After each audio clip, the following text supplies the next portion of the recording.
Let's begin with 2.5 Father Returning Home, written by Dilip Chitre. So we have started here with ice breaking. Discuss with your partner and the difficulty that you face while communicate to and the forms of college by public transport. So at that time there are some kind of the problems have we have to face while we are traveling in the face of communications in public transports. Answer: extremely crowded trains and buses, but nowadays there are some well situated here. Risk of running late due to the delays and traffic jams, long queues to buy train tickets, and changes of unexpected cancellations of trains and buses. And that is the particularly the difficulties you face while communicate with the from college by public transport. Similarly, the problem are faces by the other commutes on the ways on their way places. Imagine your flight and suggest there are three solutions. Solutions are here: giving them your place to sit, following the cues, and helping the elderly and boards and light, not disturbing the fellow travelers with loud noise. Complete the following tables A and B.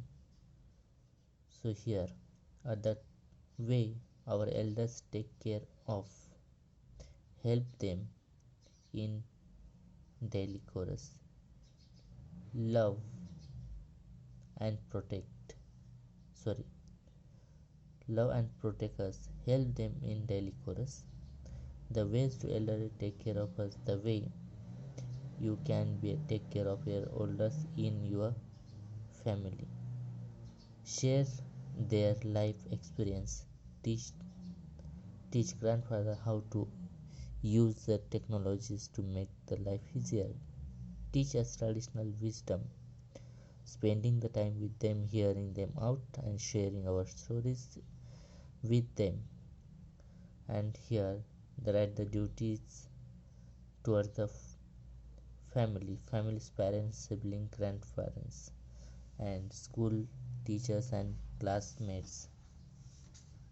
So we discuss here some of them. Family duties toward the parents: be respectful, share their works and responsible. Share siblings: be friendly, have the spirit of sharing and protect of them. And here grandparents: care of them, for them, updates them and technical progress and that could help them and spare the time to be with them. So here teachers and classmates: be respectful, be obedient and be courteous, be harmonious, be helpful and be friendly. So that's you have to be on that the duties they have followed by for us. Dilip Chitre 1938 to 2009 was celebrated bilingual poet and translator with remarkable work in Marathi and English. So that's became written in both languages, Marathi and English. That is called bilingual poet. His versatile creativity extended to painting, filmmaking, and his notable contribution as a magazine as a columnist. He received the prestigious Sahitya Akademi Award both for poetry as well as his known translations work, says Tuka.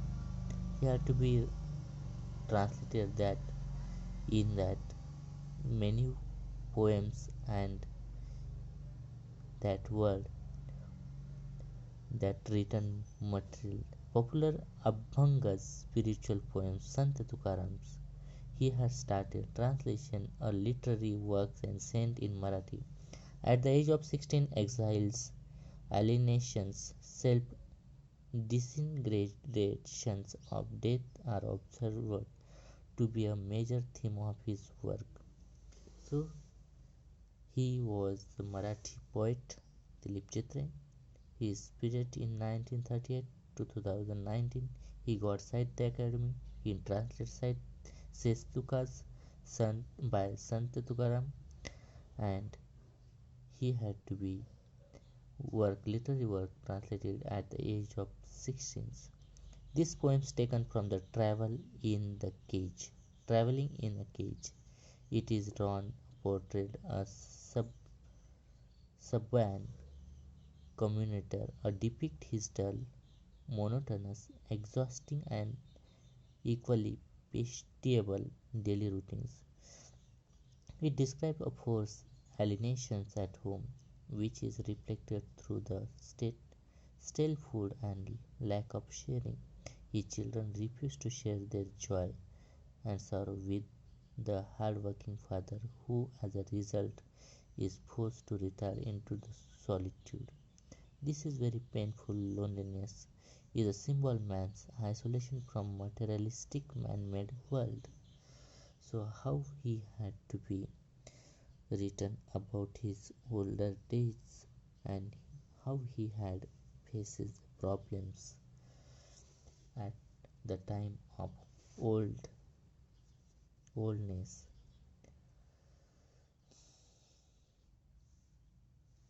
So now the actual point. Father returning home. My father travels on the late evening trains, standing among the silent commuters in the yellow light. Suburbs in slide past his unseeing eyes. His shirt and pants are soggy, and his black raincoat, stained with mud, and his bag, stuffed with the book, is falling apart. His eyes, dimmed by age, fade homewards through his humid night. Now I can see him getting off the train like a word dropped from the long sentence. He hurried across the length of grey platforms, across the railway lines, entered the lane. His chappals are sticky with mud, but hurried onwards. Grey platforms. It is the due to the cement here. Grey had suggested old age, dullness, sordidness of the father's life. Commuters, those who travel regular from the place to one another, typical to works. So it means that the poems begin with the speaker description of the father traveling home at the late evening the train. After the long day's work, he is standing among the passengers of yellow lights that became the compartment. The cheerless surrounding intensify his sense of gloom. He has no intention to look at suburban slide past, and he does not find anything interest. Hence he adding his monotony. It is the rainy days, the clothes were mud and wet and raincoat muddy.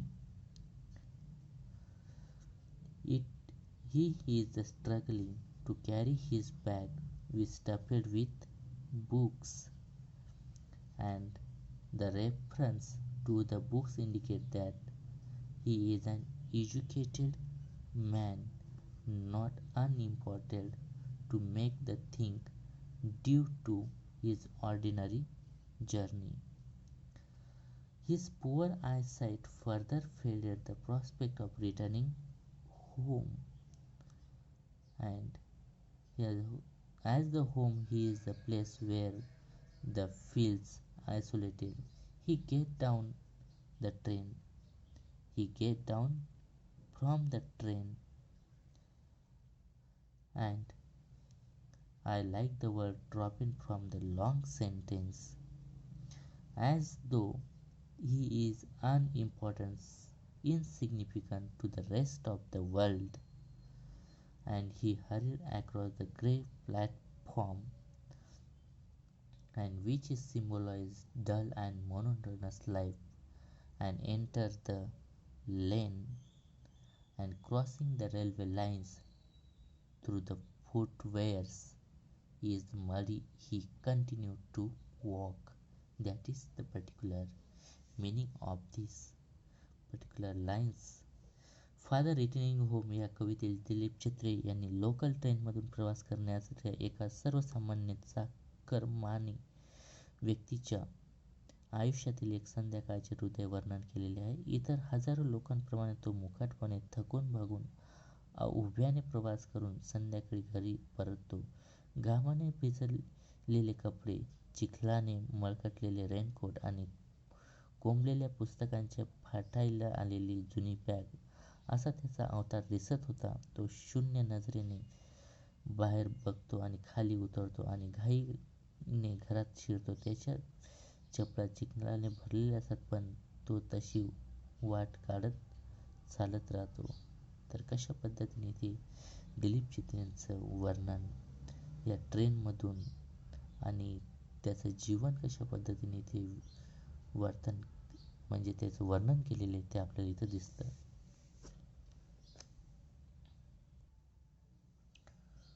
Home again, I see him drinking weak tea, eating the stale chapati and reading a book.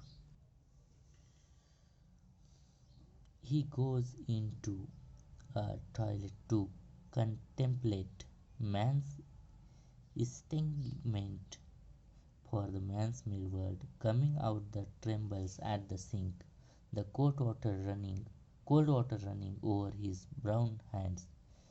A few droplets clinked and to the graying hairs on his wrist. His slant children have often refused to share jokes and secrets with him. He will now go to sleep, listening to the static on the radio, dreaming of his ancestors and grandchildren, thinking of nomads entering the subcontinent through a narrow passage. So here, contemplate means thinking deeply and alignment. Extranject alienations, sullen, bad-tempered. So in this stanza, the poet depicts the isolation the father to his own. The poet sees his father drinking weak teas and eating stale chapatis, and while reading book. The scene is heightened. The father alienated from the world around him, but he does not seem to complain against this. Now he goes to the toilet and thinking about how man became the isolated from the man-made world and the indifferent that he suffered outside through at his home too. As he wash his hand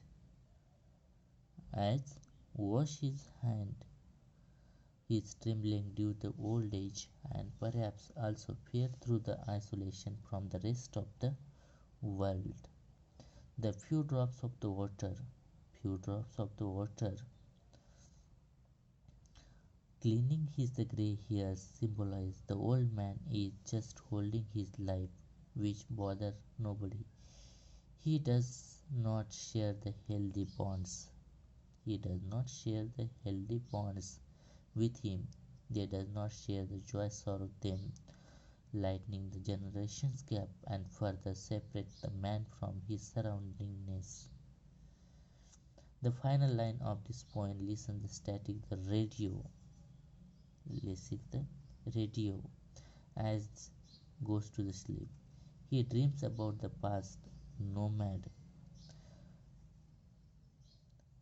who didn't have the permanent home, braved the hardship and discovered a new subcontinent and new buildings in the home for themselves. However, everything has changed now because even with the permanent home of the countless people around men and estranged from the society that he himself built.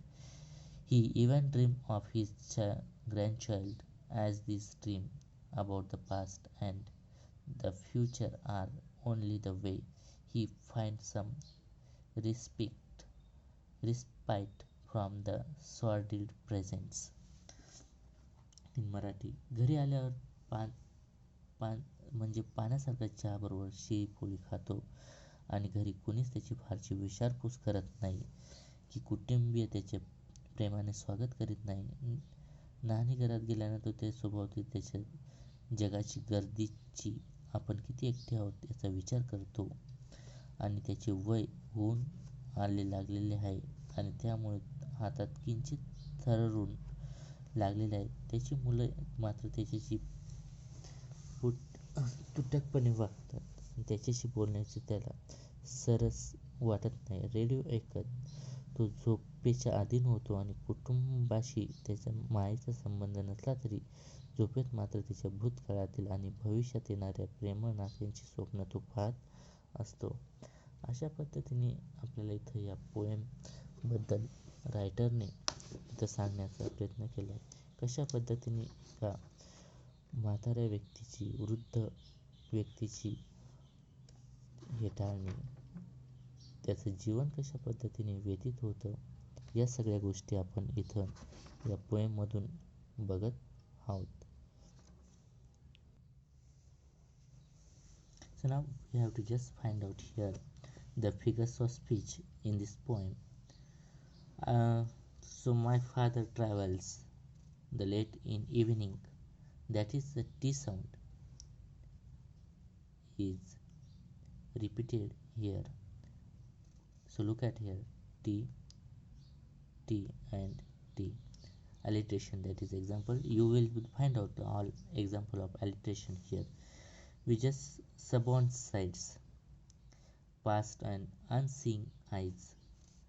So that is there is an S is repeated, alliteration there, and also consonants. Consonant sound S has been repeated in the line Poetic Effect. Sabons slides past his unseeing eyes means SS is repeated is paradox. The phrase is unseeing eyes. Here is the particularly alliteration, consonants and paradox. Unseeing eyes, that is an example of paradox, itself contradictory. As suburbs, that are the animal quality of sliding past. Here personification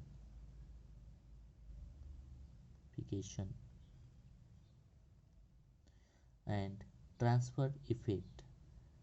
Unseeing has been transferred to the poet's to his eyes. There is also transfer effect, unseen eyes.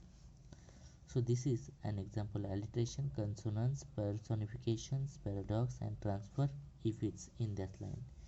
His shirts and pants are soggy in black raincoat. There is an metaphor.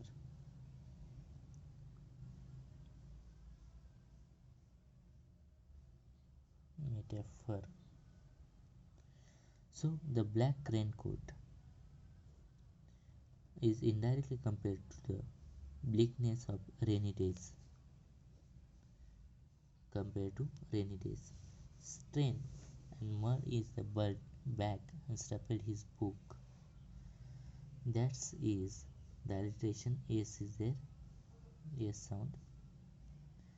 Then we have to be discuss about the his eyes. So where is that sentence? His eyes dimmed by age and monsoon night. So there is an metaphor. Eyes is felt forward. That is an example of metaphor. metaphor from this.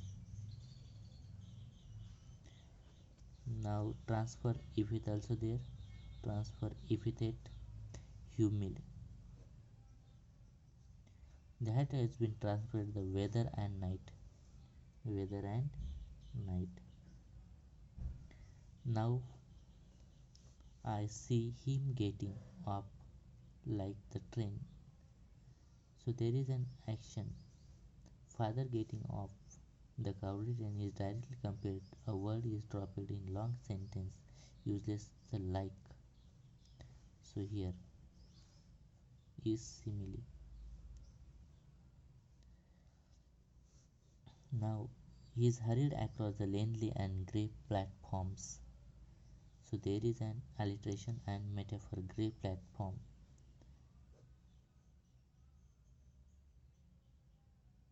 Metaphor. Grey platform is indirect compared to the father's advantage ages.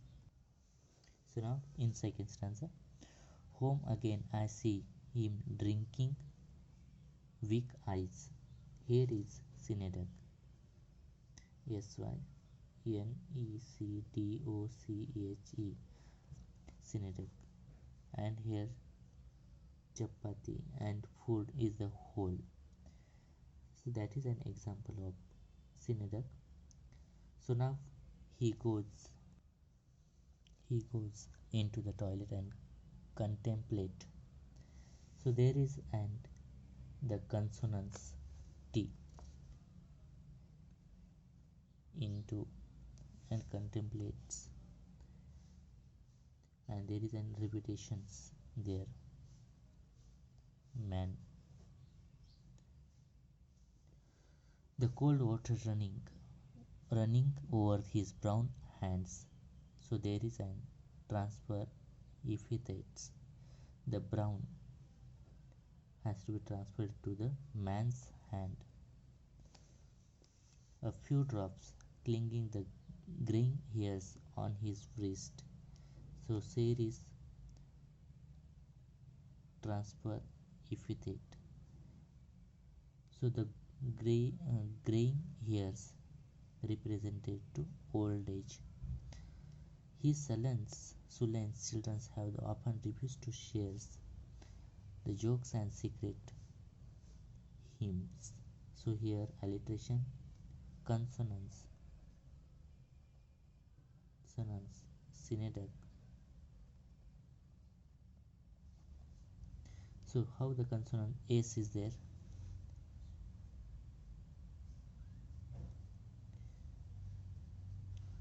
Their transfer, the jokes and secret is parts of represent the details of children's life, the whole children's refuse. So here the jokes, transfer epithet, and listening the static of the radio dreaming, that is an onomatopoeia.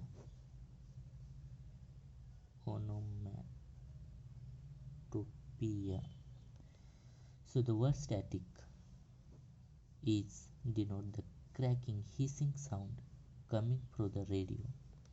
That is an example of onomatopoeia. So this is what the figures of speech in this poem. So now the remaining homework.